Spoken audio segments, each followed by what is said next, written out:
anak ni Kuya Kim Atienza na si Eman Atienza may huling mensahe bago ito pumanaw. Yan po yung ating bibigyan ng komento, reaction, opinion sa araw na ito. Pero bago po tayo magpatuloy, nais ko lang po kayong pasalamatan sa inyong walang sawang suporta at pagtangkilik po dito sa ating channel. Kaya naman kung hindi ka pa nakapag-subscribe, mag-subscribe na po kayo dito sa ating channel at hit ang notification bell para lagi kang updated sa mga bagong video na ilalabas natin. Isang like and share, subscribe mga tagapanood. Sobrang napakalaking bagay po niyan sa ating channel at maraming salamat po sa inyong lahat. Kaya naman simulan na po natin ang ating reaction video sa araw na to mga tagapanood. Let's do this!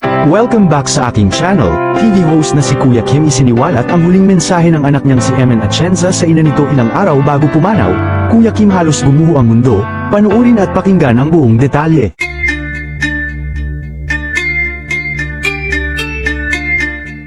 Durog na ngayon ang puso ng dating It's Showtime host na si Kim Atienza dahil sa pagpanaw ng kanyang pinakamamahal na anak na si Eman Atienza. Ito'y matapos nitong kunin ang sarili niyang buhay. Na talaga nga naman na halos gumuho ang mundo nilang magpapamilya dahil hindi nila akalain na mawawala ang kanyang anak sa murang edad nito na 19 anyos. At sa eksklusibong naging panayam na sa Jessica Soho, dito ay ibinahagi na ni Kuya Kim ang masakit na sandaling yun na pangyayari sa kanyang anak bago ito pumanaw na nagpaguho sa kanilang mundo.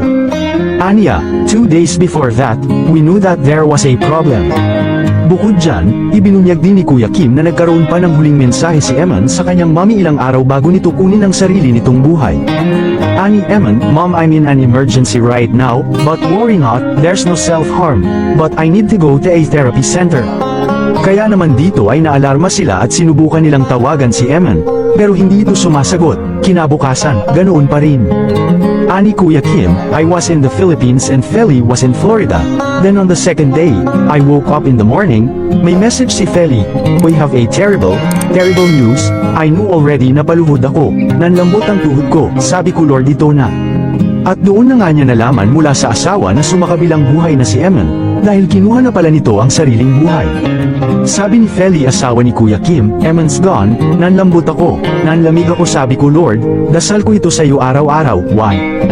Kaya naman dahil sa pangyayari kay Eman, agad na lumipad si Feli sa Los Angeles, habang sumunod naman si Kuya Kim makalipas ang 2 araw. Samantala, sa ngayon ay nasa Pilipinas na si Eman, at patuloy silang nagluluksa at hindi makapaniwala sa nangyari sa kanilang anak. Gayunman, hindi rin makapaniwala si Kuya Kim sa dami ng nakiramay at nagbigay-pugay kay Eman. Aniya, alam niyo ba ang anak ko? Eman was in New York Times, she was in TMZ, Entertainment Tonight. Painfully, I was reading all the articles, but what's good was they also wrote about what she stood for, a little kindness. Para naman kay Kuya Kim ay hindi niya malilimutan ang alaala ng kanyang anak na sobrang mapagmahal at napakabuti, at kailanman ay hindi mawawala sa kanilang puso si Eman bilang isang anak na naging parte na kanilang buhay. Kayo mga ka-showbiz, anong masasabi niyo sa ating showbiz topic ngayon? Sa akin mga tagapanood, bilang isa ring ama, sobrang ramdam ko yung sakit na nararamdaman ni Kuya Kim. Dahil ako isipin ko pa lang na ganyan mangyayari sa anak ko, talagang hindi ko alam mga tagapanood kung ano mararamdaman ko, kung ano ikikilos ng katawan ko, kasi hindi ko kaya yun eh. Kasi para sa akin, walang magulang na maglilibing ng kanilang anak, kundi yung anak dapat ang maglibing sa mga magulang pagdating ng araw. Kaya sobrang sakit niyan. Ramdam na ramdam ko ang ganyang pangyayari. Lalo't siyempre, bilang anak na nawalan din ng magulang, yun nga masakit eh. 'Di ba? Magulang mo nawala. Tapos sa anak mo pa kaya na inalagaan, minahal mo, binigyan mo ng lahat, ng kalinga, lahat-lahat para makita lang silang maging matagumpay din sa buhay, tapos biglang sa isang iglap mawawala. Sobrang sakit po 'yun mga tagapanood. Kaya nga lagi kong pinapaalalahanan yung mga anak ko na kung may problema magsabi sila, hindi yung sinasarili nila na baka mamaya katulad ng ganito bawiin din nila yung sarili nilang buhay, which is pinakamasama pong pwede mong gawin yan sa sarili mo, dahil labag po yan sa utos ng buong lumikha ng ating Diyos.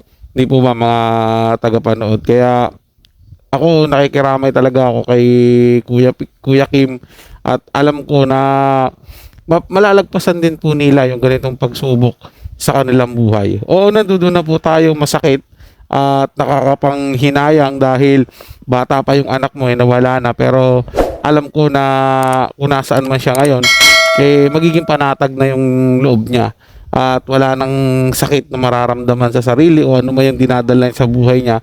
Wala na po yun lahat. Sana po mapalitan na ng katiwasayan at papanatagan yung kanyang kaluluwa saan man siya mapunta. Sino lang po mga tagapanood, ito ay comment at opinion lamang, wala pong personalan.